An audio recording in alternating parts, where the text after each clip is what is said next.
ನಿಜಕ್ಕೂ ಇದು ದುರಂತ ಕತೆ. ಹರೀಶ್ ಬಾಬು ಎಂಬ ಯುವಕ ಪ್ರೀತಿಸಿದ ಯುವತಿಯೊಂದಿಗೆ ಸಬ್ ರಿಜಿಸ್ಟರ್ ಕಚೇರಿಯಲ್ಲಿ ಮದುವೆಯಾಗಿದ್ದ. ಆದ್ರೆ ಮದುವೆಯಾದ ರಾತ್ರಿಯೇ ದುರಂತ ಸಾವು ಕಂಡಿದ್ದಾನೆ. ನನಗೆ ಮದುವೆ ಸದ್ಯಕ್ಕೆ ಬೇಡ ಎಂದವನಿಗೆ ಸಂಬಂಧಿಕರು ಒತ್ತಾಯ ಮಾಡಿ ತಾಳಿ ಕಟ್ಟಿಸಿದ್ರು.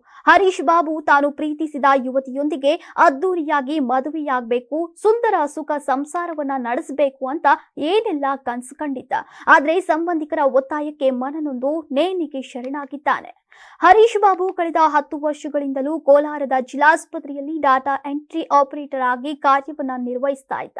ಅದೇ ಆಸ್ಪತ್ರೆಯಲ್ಲಿ ಕೆಲಸವನ್ನ ಮಾಡುತ್ತಿದ್ದಂತಹ ಸಹೋದ್ಯೋಗಿಯನ್ನ ಪ್ರೀತಿಸುತ್ತಿದ್ದ. ಆರಂಭದ ದಿನಗಳಿಂದಲೂ ಇಬ್ಬರ ನಡುವೆ ಸಂಬಂಧ ಚೆನ್ನಾಗಿಯೇ ಇತ್ತು. ಆದರೆ ಯುವತಿ ಮದುವೆಯ ಪ್ರಸ್ತಾಪವಿಟ್ಟಾಗ ಪ್ರೇಮಿಗಳ ಮಧ್ಯೆ ಬಿರುಕು ಮೂಡಿತ್ತು. ನನ್ನ ಕನಸಿನ ಮನೆ ಕಟ್ಟುವ ಕಾರ್ಯ ನಡೀತಾ ಇದೆ, ಅದು ಪೂರ್ಣಗೊಂಡ ಬಳಿಕ ಮದುವೆಯಾಗೋಣ ಅಂತ ಹರೀಶ್ ಬಾಬು ಯುವತಿಗೆ ತಿಳಿ ಹೇಳಿದ್ದಾನೆ.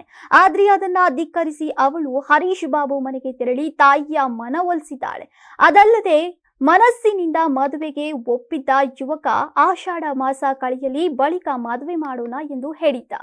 ಡಾಟಾ ಆಪರೇಟರ್ ಕಳೆದ 3 ದಿನಗಳಿಂದ ರಜೆಯ ಮೇಲಿದ್ದ. ಆದ್ರೆ ಕಳೆದ ರಾತ್ರಿ ಆಸ್ಪತ್ರೆಯಲ್ಲಿನ ENT ವಿಭಾಗದ ಕೋಣೆಗೆ ಆಗಮಿಸಿ ಮದ್ಯ ಸೇವಿಸಿ ತನ್ನ ಬಳಿ ಇದ್ದಂತಹ ಮೊಬೈಲ್ ಸಿಮ್ ಕಾರ್ಡ್ ಅನ್ನ ಮುರಿದು ಹಾಕಿದ್ದಾನೆ. ಬಳಿಕ ಅಲ್ಲೇ ಆಸ್ಪತ್ರೆಯಲ್ಲಿದ್ದಂತಹ ಬ್ಯಾಂಡೇಜ್ ಬಟ್ಟೆಯಿಂದ ಕಿಡಕಿ ಕಂಬಿಗೆ ನೇಣು ಬಿಗಿದುಕೊಂಡಿದ್ದಾನೆ.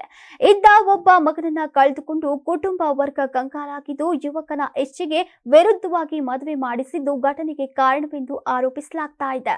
ಇಂದು ಬೆಳಗ್ಗೆ ಎಂದಿನಂತೆ ಜಿಲ್ಲಾಸ್ಪತ್ರೆಗೆ ಸಿಬ್ಬಂದಿ ಕೆಲಸಕ್ಕೆ ಬಂದಾಗ ಹರೀಶ್ ಬಾಬು ನೇಣಿಗೆ ಶರಣಾಗಿರುವುದು ಬಯಲಾಗಿದೆ. ಜಿಲ್ಲಾಸ್ಪತ್ರೆಯ ಅಧಿಕಾರಿಗಳು ನೀಡಿರುವ ದೂರಿನ ಆಧಾರದಲ್ಲಿ ಕೋಲಾರ ನಗರದ ಪೊಲೀಸರು ಇರುವ ಪ್ರಕರಣ ತನಿಖೆಯನ್ನ ಕೈಗೆತ್ತಿಕೊಂಡಿದ್ದಾರೆ. ಬೇಸರದಲ್ಲೇ ಮದುವೆಯಾಗಿದ್ದಂತಹ ಹರೀಶ್ ಬಾಬು ಅದೇ ಕೊರಗಿನಲ್ಲಿಯೇ ಯಾರಿಗೂ ಹೇಳದೆ ಬಾರದ ಲೋಕಕ್ಕೆ ಪಯಣವನ್ನ ಬೆಳೆಸಿದ್ದಾನೆ. ಆಷಾಢ ಮಾಸದಲ್ಲಿ ಮುಗಿಯಲಿ ಎಂದಿದ್ದ ಯುವಕನ ಬದುಕೆ ದುರಂತ ಅಂತ್ಯ ಕಂಡಿದ್ದು ಮಾತ್ರ ನಿಜಕ್ಕೂ ವಿಪರ್ಯಾಸ. ನಾನು 86 kg ಇದ್ದವಳು 71 kg ಬಂದಿದ್ದೇನೆ. ವಯಸ್ಸಾದ್ಮೇಲೆ ಸ್ಮಾರ್ಟ್ ಆಗಿ ಕಾಣ್ತೀರಾ ಅಂದ್ರೆ ಜಿನ್ನಿ. 126 kg ವೇಟ್ ಇದ್ದು ನಾವು ಈಗ 114 kg ಲೆಕ್ಕ ಬಂದಿದ್ದೀವಿ. ಯಾವುದೇ ಸೈಡ್ ಎಫೆಕ್ಟ್ ಆಗಿಲ್ಲ. 84 ರಿಂದ 50 kg ಬಂದೆ, ಆಮೇಲೆ ಸಣ್ಣಗೆ ಫಿಟ್ ಆಗಿದ್ದೀನಿ. ಅದಕ್ಕೆ ನಾನು ಯೂಸ್ ಮಾಡ್ತಾ ಇರೋದು ಜೀನಿ ಸ್ಲಿಮ್. 84 ರಿಂದ 50 kg ಬಂದೆ, ಆಮೇಲೆ ಸಣ್ಣಗೆ ಫಿಟ್ ಆಗಿದ್ದೀನಿ. ಅದಕ್ಕೆ ನಾನು ಯೂಸ್ ಮಾಡ್ತಾ ಇರೋದು ಜೀನಿ ಸ್ಲಿಮ್. ಸಣ್ಣ ಆಗಕ್ಕೆ ಜೀನಿ ಸ್ಲಿಮ್ ಯೂಸ್ ಮಾಡದೆ ಹೆಲ್ದಿನೂ ಅದೇ. ನೀವು ಸಣ್ಣ ಆಗ್ಬೇಕಾ, ಹೆಲ್ದಿ ಆಗ್ಬೇಕಾ? ಹಾಗಿದ್ರೆ ಜೀನಿ ಸ್ಲಿಮ್ ಯೂಸ್ ಮಾಡಿ. ಸಣ್ಣ ಆಗೋದಕ್ಕೆ ಯಾವುದೋ ಪ್ರಾಡಕ್ಟ್ ಹೇಳ್ತಾ ಇದ್ದಾಳೆ, ಏನಾದರೂ ಸೈಡ್ ಎಫೆಕ್ಟ್ಸ್ ಇದೆ ಅಂತ ಯೋಚನೆ ಮಾಡ್ತಾ ಇದ್ದೀರಾ? ಖಂಡಿತ ಇಲ್ಲ, ಯಾಕಂದ್ರೆ ಇದು ಕೆಮಿಕಲ್ ಫ್ರೀ. ಸಣ್ಣ ಆಗಬೇಕು ಅಂದ್ರೆ ಜೀನಿ ಸ್ಲಿಮ್ ಯೂಸ್ ಮಾಡಿ. ಹೆಚ್ಚಿನ ಮಾಹಿತಿಗೆ ಕೆಳಗೆ ಡಿಸ್ಪ್ಲೇ ಆಗ್ತಿರೋ ನಂಬರ್ಗೆ ಕಾಲ್ ಮಾಡಿ.